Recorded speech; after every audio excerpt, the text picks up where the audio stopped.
Welcome to the Designated Drinker Show, the podcast that's raising the bar on craft cocktails. I am your host, Louise Solis, and with me is my very, very talented friend who is complex, balanced, and sometimes bubbly. The Mixtress DC Gina. Hi, Louise. Nice. Nice to see your shiny face on such a gloomy day. It is a little gloomy here in the DC area. It is. Such as spring. It is. Yeah. Those, well, it's not May, but those showers. April showers bring May flowers. Yes, it's the roaring, right? Roaring lion goes out like a lamb. I don't know. Yeah. A lot of things I'm not sure about, but I am sure that I'm excited for today's guest. So. I know. This is good. But first, let's, since, we talked about you being complex, balanced, and sometimes bubbly. Speaking of great wine qualities, it's a common misconception, which I know you know, that screw top wine is cheap wine. Not true. Not true at all. Whether it's a cork or screw top, this time of year, the warmer weather, it just calls for wine. Graduations, weddings, Wednesdays. Gloomy afternoons, whatever. Yeah. So, bottles are often open to celebrate the good things in life. And, it started in ancient times. And some of the oldest documented wine festivals, they actually be traced back to Greece and Greek celebrations around Dionysus, the god of wine. But it wasn't until early Renaissance when travel became common. It was actually something one did. And their arrival would have been marked with wine, and often it was the host's best wine, because they have a guest. Yeah. Which, please note that when I come to the house again. But the tradition grew with the rise of empires when royalty wanted to, show off how powerful they were with these great feasts, which would obviously have plenty of wine flowing. And this kind of surprised me. It was the British royals and their love for champagne that actually made champagne be the drink of choice when it came to celebratory moments. What year was that? I don't have that in my notes. But it was their love, is what they say, according to the research. But here's something I wasn't surprised. 1600s. I mean, I don't know. I don't know that. We'll have to Google that. Maybe we'll know that before. Maybe I'll put that in the episode notes by the time this airs. Yeah. But did you know that Queen Elizabeth, every night, she ends the day with just a bit of bubbly? Wait, which one? The Queen Mom or her? Queen Elizabeth II. The second. The second. That's it. That's the key to life. Drink wine and champagne and you don't die. Yes. Congratulations. She also is the longest reigning English monarch in history. That's what I'm saying. So she can do whatever she wants. I have vested my life to the bottle. So I am in. But I have a question for you. What happens to the rest of this bubbly? Because the queen doesn't, well, maybe she does. This says one glass. But if she doesn't drink the whole bottle, who gets the rest? Because it's only going to be the best of champagne. Well, there's only 45 people that take care of her. So I feel like one of them gets maybe a sip. I want that job. No, I don't. So, speaking of celebrating all things that bring joy to life, bring me to today's designated drinkers. Okay. I've been wanting to have this episode for so long. Yeah. They are Father Finch of St. Peter Catholic Student Center at Baylor University and our returning guest, Rabbi Drew of the Jewish Drinking Show. Welcome to the show, Father, Rabbi. Thank you very much. Thank you. It's good to be back. Great. So, Rabbi Drew, you've been here before, so I'm going to start off with you, because you are actually the one who shared the scriptures with me the other day. Mm-hmm. Please tell our audience about where wine is, how it's mentioned so many times in the Bible, and how it's about the celebrating life. Yeah, so wine is it's probably the most frequently occurring beverage mentioned, at least in the Hebrew Bible in the Old Testament. And the very first occurrence appears in Genesis chapter 9 with the story of Noah sort of discovering vineyards, being the first ever to plant a vineyard. Wow. And it takes him by surprise, actually. And but wine it flows throughout the Bible. It's sort of the celebrated beverage of the Bible. That's awesome. Okay, I can agree with that. What about you? I mean, yeah. Who's going to argue that? Well, Rabbi Drew knows, but Father Finch does, and I grew up Catholic. But my mother worked at a Jewish community center as a bookkeeper. So I went to Hebrew school because my mother worked there. And then when I went to kindergarten, my mother dropped me off at St. Vincent de Paul Catholic School. So I have I feel like I have a nice little Well-rounded. education here to talk about it. And that's why I've devoted my life to the bottle instead of any religion. No, I'm just kidding. I'm just kidding. We're getting ready now for my daughter. My children are both being raised Catholic, so we're in the Lent season and getting ready for communion. So it's kind of very nice. So, Father, this is the first time you've graced us with your presence. Can you please tell our listeners just a little bit about yourself? Oh, sure. Well, grateful to be with you all. I'm a native Texan, grew up here, and went to college at Texas A&M University, and incidentally became a Catholic while I was there. And shortly thereafter, went to the seminary, which is the only thing that's taken me out of the state for very long. Went to the seminary in Columbus, Ohio. Spent the first 2 years of my ministry in a large suburban parish in North Austin, and then this past summer, I moved here to St. Peter's at Baylor. So we're almost finished with my first academic year here. Wow, that seems like that would take a lot. Working with college students must be challenging, I'm sure. Well, it has its challenges, but it also has its delights. Oh, I'm sure, absolutely. And just to keep everyone where they need to be, Rabbi Drew, can you please tell us a little bit, our listeners, about your podcast? Absolutely. So I run the Jewish Drinking Show, which began in fall of 2019, and I just published the 99th episode just this week, at least the week of the 14th. I'm not publishing during Passover, so if this is airing on the 21st, it's not. But the 99th episode, just finishing off a few Passover-related episodes, so directly tying into our topic today.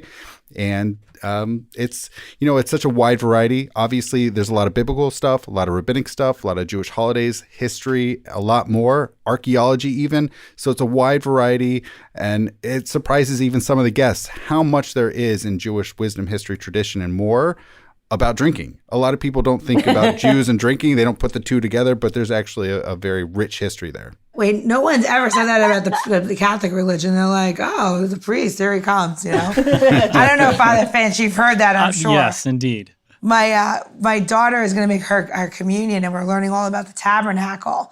And she said, is that where they get the wine? I was like, no, that's where they put the host. And she was like, is that the person that seats you? I was like, no, it's not the person that seats you. So because she grew up in a restaurant, I own restaurants. That's right, it's just different so host. Funny. But she puts it all together, and I started dying laughing, and we're sitting there in class, and I'm like, I could not control myself with laughing, and it was like, this is so funny. But I love how she did it and how she puts it all together, and I think that's the beauty of religion in general, is like you take the context of, what it is, and you learn your traditions, and, and you put it into modern times in your settings, and it sticks better. That she'll always remember that. She'll always be like, oh, I made a joke. She's a little girl. So I feel like that's it's a good thing. Out of mouths of babes. Yeah, it's a good thing. It is a good thing. It's you have a lot of notes here, Louise, so tell me what we're going to ask. Because I feel like I'm going to go on a tangent. It's not going to be good. You go on a tangent? No. So, Father Finch, you said something when we talked earlier about shepherding during the time between crisis. What does that mean? What do you mean when you say that? Yeah, I mean, we use a lot of different images in some ways to describe the art, and I would call it an art in some ways more than a skill or a technique, the art of pastoring, of taking care of people's spiritual lives. We use lots of images in many ways like the Bible does to describe these kind of complex things. So the gardener or the shepherd, or as my title indicates, father. And all of these are just descriptors of particular manners of accompanying. And I mentioned accompanying last time, especially accompanying through crisis, but sometimes it's accompanying folks through what you might call the crisis of the ordinary. I mean, the spiritual life, there has many ups and downs, but sometimes it's not especially up or down, but it seems down because it's just ordinary. There's nothing especially extraordinary going on, and that can make someone perhaps feel like they're doing something wrong or not paying enough attention to their spiritual life or something. But this notion of accompanying is acknowledging the dignity and and nobility and autonomy of each person that comes to us for pastoral care. And the goal is to walk with, if you will, to walk with someone toward somewhere. Of course, we believe that to be heaven. But I use this term accompaniment intentionally because it's meant to be a mutual relationship. It's meant, I learn so many things from the people that I'm entrusted with, taking care of their spiritual lives. I learn many things, and in some ways they form me and make me into a better pastor. So I think that's sort of what I mean is that we're sort of in it with these people. We're not. It's not sort of a bird's eye, kind of view in which we're moving a bunch of pawns around. This is feet on the ground and living with our people in the midst of whatever they're going through. It's interesting. It's interesting to hear you speak about the fact that you learn just as you go along. You would hope that all of us. It's what is interesting to me is it seems so common to me. Absolutely, I hope I'm learning from the people on an ongoing basis and learn from the people in my life and as my life moves and changes. I don't know why it surprises me to hear you say the same. But yeah, it makes it relevant to all of us. Right. Yeah, I agree. Right. I was not raised Catholic, so I have so many questions about religion. They're here. Rabbi Drew, I have a question. So I want to say, they say shepherding. Rabbi, is that the same term that you would say in the Jewish religion? Do you say shepherding like the same way? Because I feel like that's not exactly the same. I might have heard it once or twice, like throughout all my years. It's not typically used. I don't think people use it to describe, but I like the idea of walking with people and certainly maybe more in a pastoral sense. And certainly that resonates a little bit for me, although I don't know that people typically, at least not in a Jewish sense, use that necessarily so much. But I don't know that it works against it. I like it. It can work. What do you use? I feel like there's so many similarities, but I want, it's fun to have both of you on the same podcast because just to talk about so similar and so different, but personality wise of providing guidance to those that choose religion. Because a lot of people, and this is, I'll just say it, people don't choose religion anymore as where they look to turn for in crisis, where they're trying to do something different. And I think that maybe the pandemic, and I don't know if this is true, but I know a lot of people really began to question what they've been doing all this time. The pandemic being home, what am I doing? I don't even know my family. I got away from everything. Mm-hmm. Even online church, all the viewership was up, and that's just crazy for attendance. And now that in our community, people are coming back to it that haven't been. Hmm. And I know some of my friends, Rabbi, literally have started going back to temple and started being re-engaging.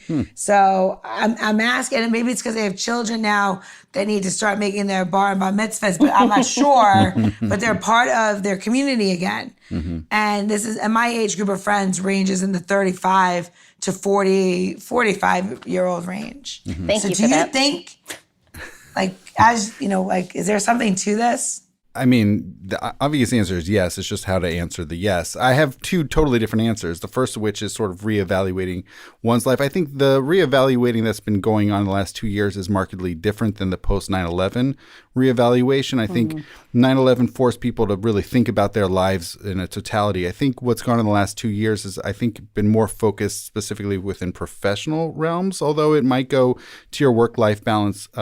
The other thing is when it comes to guidance, I think there are various realms of guidance. I mean, one is sort of just some spiritual, emotional, I need help. I'm trying to figure things out. And certainly in my day-to-day life, working as a chaplain at a senior living facility, there's all sorts of, support, certainly in the last 2 years that I've been able to offer. There's another type of guidance, which is more of I think maybe a more rabbinic Jewish one called halachic guidance of sort of Jewish practice. Rabbi, how do I do X, Y, or Z? Oh, well, here's some like Jewish practice guidance. So it's not so much, spiritual or emotional guidance. It's more of just a practical, I don't know, maybe a religious sort of thing. There are probably other buckets of guidance as well. Father, do you see the same thing? Have you seen what Gina's talking about? Have you seen an influx in people finding their way back into the church? Sure.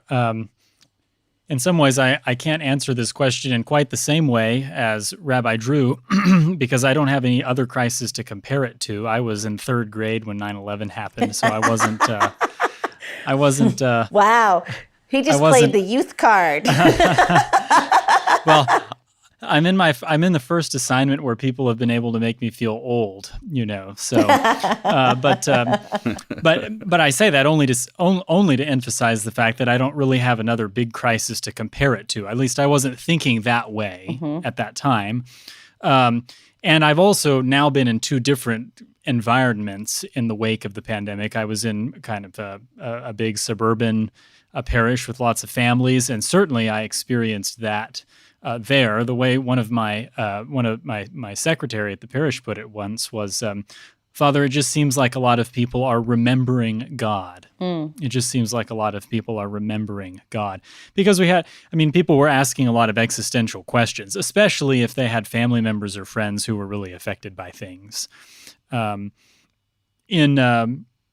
Interestingly, in campus ministry, the younger folks have been very interested in moving on with life, and they have become keenly aware of the kinds of things that they were missing about, the kinds of things that really make life enjoyable, and the kinds of things that are good for our psychological and emotional health and our spiritual health. Because the spiritual life is not meant to be lived in isolation. It's meant to be something that's communal.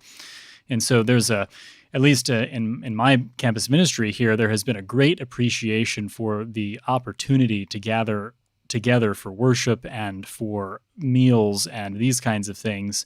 And the appreciation has been, more than just lip service. This is something of which they were deprived of for a while. And there's a great appreciation for the opportunity to be able to share life with, with their brethren. Yeah, with anyone.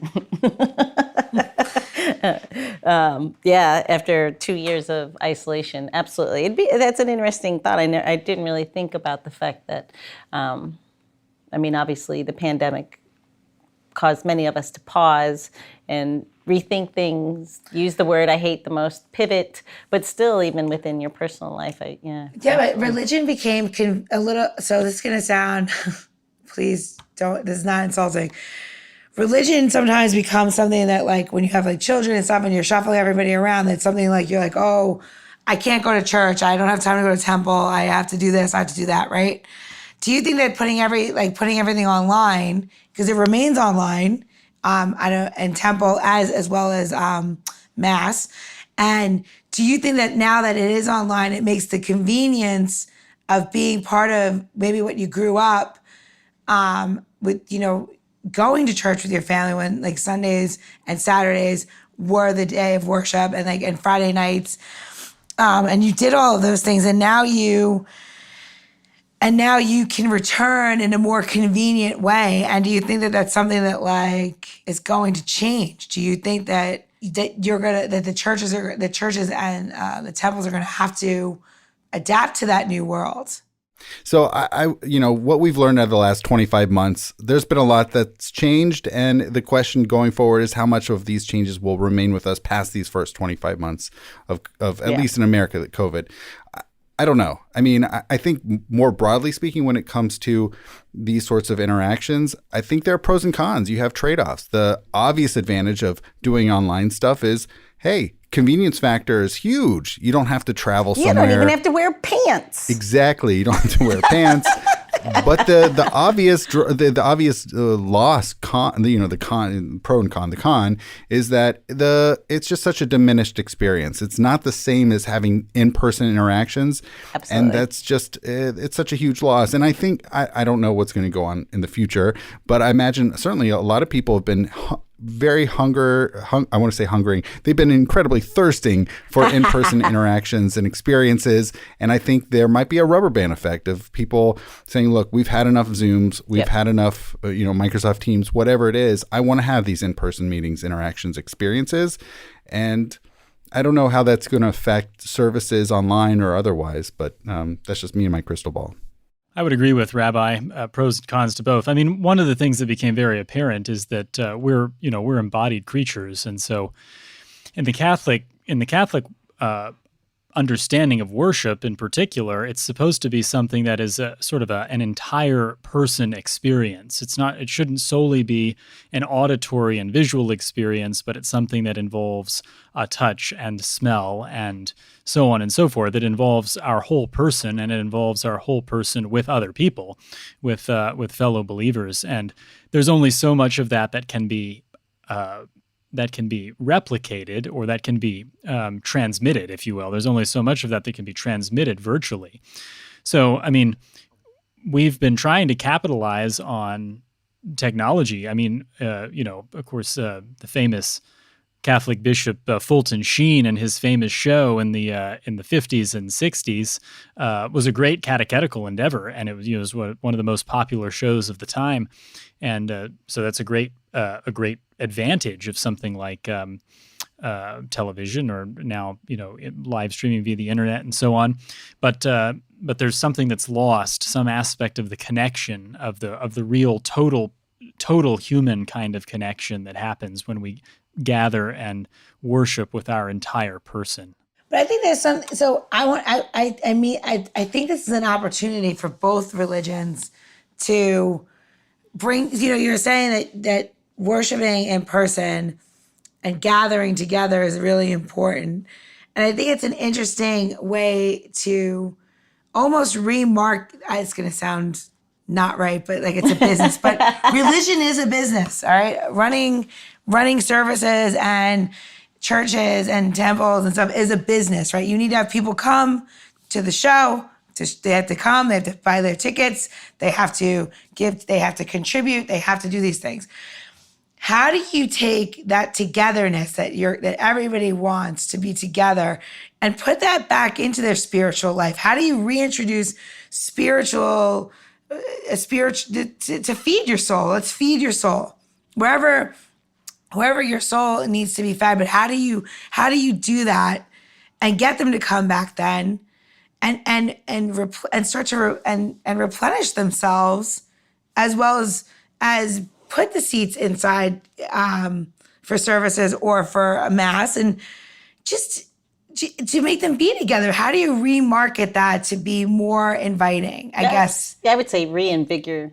Yeah, reinvigorate. But I think that I saw a big thing, at least in my community, of people doing it online. And maybe it was something to do or reconnection. But I know a lot of my friends still skip mass and they do it online. Yeah. And it's not like that, Father Rob or, everyone in my community can tell who's there. Yeah.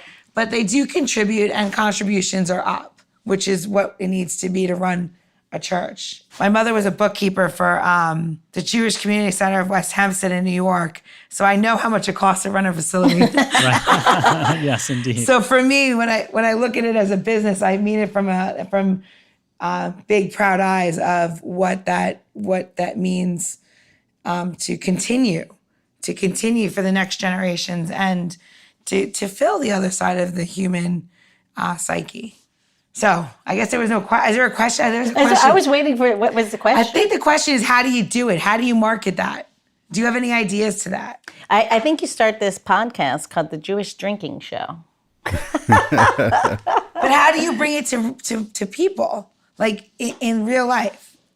When it comes to these things, first of all, I want to make a distinct division, even just for Jews. Orthodox Jews are not going to go online for Shabbat, for the Jewish Sabbath, or holidays. So for Orthodox Jews, it was never an option to go online for services. But for most liberal Jews, it's fine, and they do that. I don't know how those have been going, but I can tell you it's also interesting. We were talking about embodied in-person experiences that I can tell you certainly early on in the pandemic when like my local synagogue was having services, but we weren't doing kiddush where we would have food and so forth after the services on Shabbat on the Jewish Sabbath.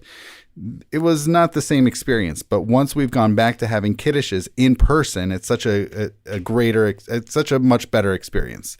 Being in person, getting to schmooze, to chat over eating, sometimes drinking. It's definitely nice to have that sense of normality returning. It's definitely great. On the other hand, even throughout the week, it's really great. We were talking about feeding the soul, right? So I was thinking there's still online classes taking place. And even though people might be geographically limited in a physical sense, you can still more easily now hop on and connect listening to classes, talks, and other things that might nourish one's soul. I think those, who knows if they're here to stay, but certainly those have continued throughout the pandemic and are certainly elevating for people's experiences.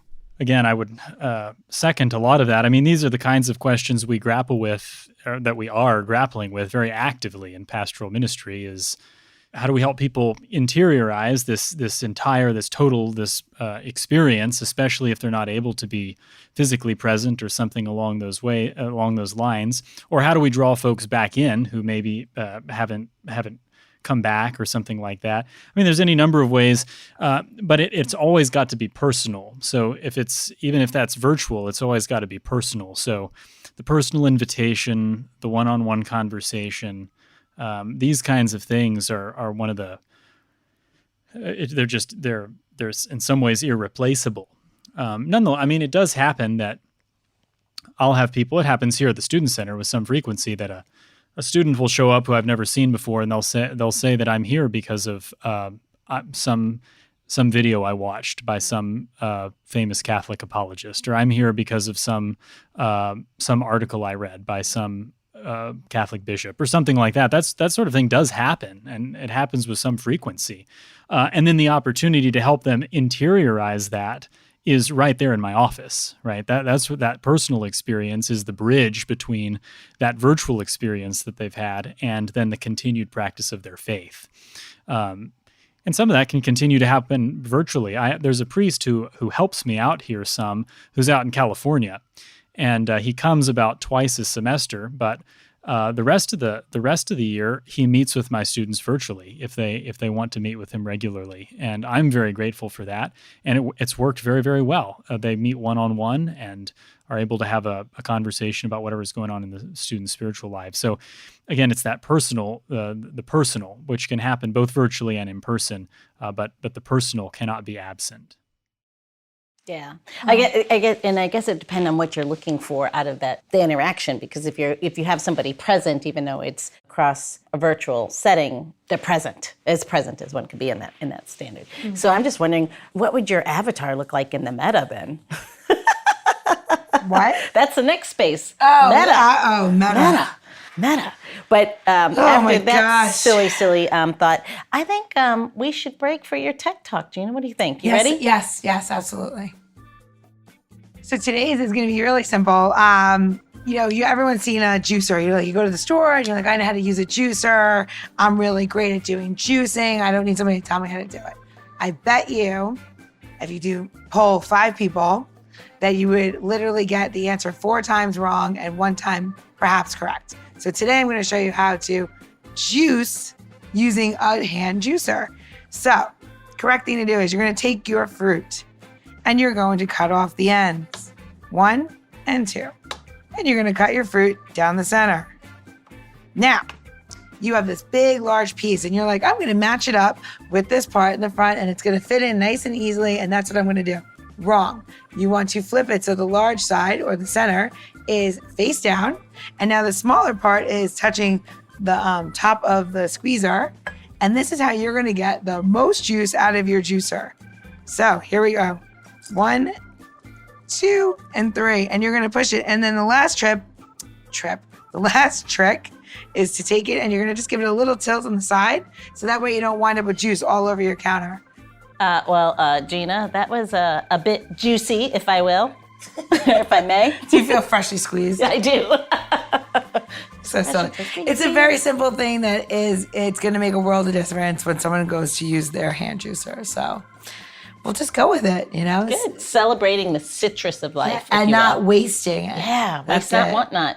I know, but I love that smell of the citrus. Anyway. Awesome. Well, that little juicy bit brings us to the end of part 1 with Father Finch and Rabbi Drew. But again, our listeners are just like you and me. 1 round is just never enough. So, for our listeners, please be sure to top off your drink and check out part 2 of this episode as we continue our boozy banter about celebrating all things good. And Gina shares her delicious recipe, Rabbi Drew and Father Finch inspired, and she's going to show us what you do with all that good juiciness. Yep. The Designated Drinker Show is produced by Missing Link, a podcast media company that is dedicated to connecting people to intelligent, engaging, and informative content. Also in the Missing Link lineup of podcasts is Rodger That, a podcast dedicated to guiding you through the haze of dementia, led by skilled caregivers Bobbi and Mike Carducci. Now, if you're looking for a whole new way to enjoy the theater, check out Between Acts, an immersive audio theater podcast experience. Each episode takes you on a spellbinding journey through the works of newfound playwrights, from dramas to comedies and everything in between. Find Missing Link's League of Podcasts on Apple Podcasts, Spotify, or wherever you find your podcasts. Please don't forget to subscribe, download, and review the shows. Your review helps our shows reach new audiences. To find out more about Missing Link, visit missinglink.company. That's missinglink.company.